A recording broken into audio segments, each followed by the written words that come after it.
অঙ্কটা দেখ পরে 19-এর অঙ্কটা দেখ কি বলছে যে কোনো ব্যক্তি যে 2000 টাকা দুটি অংশে ভাগ করে 1 বছরের জন্য ব্যাংকে রেখেছে, আর বলেছে প্রথম অংশ ও দ্বিতীয় অংশ যথাক্রমে 10% আর 10% হারে দিলে তাহলে মোটের উপর 320 টাকা পেয়েছে।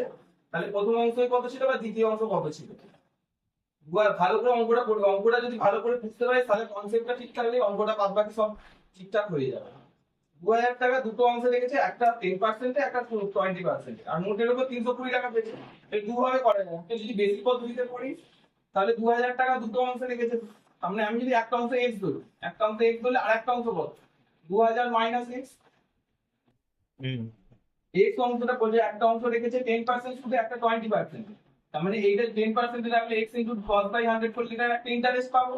আর এইটাতে 20% এ করছে, 20% বলে এটার উপর 20% বলে এটার একটা ইন্টারেস্ট পাবো। বলছে এর ইন্টারেস্ট আর এর ইন্টারেস্ট এর যোগফল হচ্ছে 320। এইটা হচ্ছে মেইন কনসেপ্টটা বলেছে।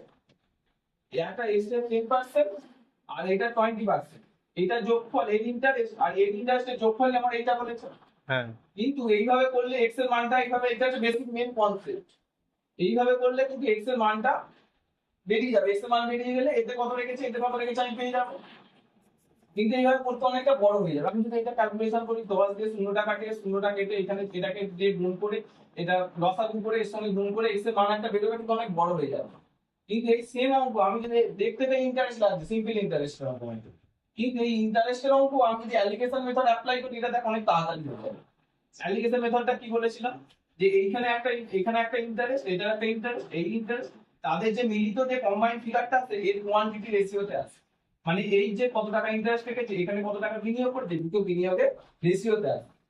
আমি যদি অ্যালিগেশন অ্যাপ্লাই করি তাহলে এটা প্রথমটা কত পার্সেন্টে রেখেছে 10%, দ্বিতীয়টা কততে রেখেছে 20% রেখেছে। এবার দুজনের মিলিত ফিগারটা কততে? হ্যাঁ, এবার মিলিত ফিগারটা কত রেখেছে, এবার মিলিত ইন্টারেস্ট, এটা ইন্টারেস্ট এটা ইন্টারেস্ট, তাহলে এটা মিলিতটা ইন্টারেস্টে আসতে হবে। মিলিত ইন্টারেস্টটা কত টাকা হয়েছে 320 টাকা। কতর উপর দিয়ে ইন্টারেস্ট পেয়েছে 320 টাকা মোট ইন্টারেস্ট পেয়েছে, তাহলে মোট টাকার উপরে পেয়েছি। তাহলে 320 টাকাটা কত পার্সেন্ট ইন্টারেস্ট আমি দেখে নিই। 320/2000 কিন্তু 100 করলে আমি এটা কত পার্সেন্টেজ ইন্টারেস্ট পেয়ে যাবো। শূন্যগুলো কেটে দিলে এই শূন্য এই শূন্য, এইটার সঙ্গে এটা কেটে দিলে এটা 2 দিয়ে কাটলে এটা শূন্য। কারণ এই তিনটেকেই পার্সেন্টেজে রাখতে হবে, তাই তো?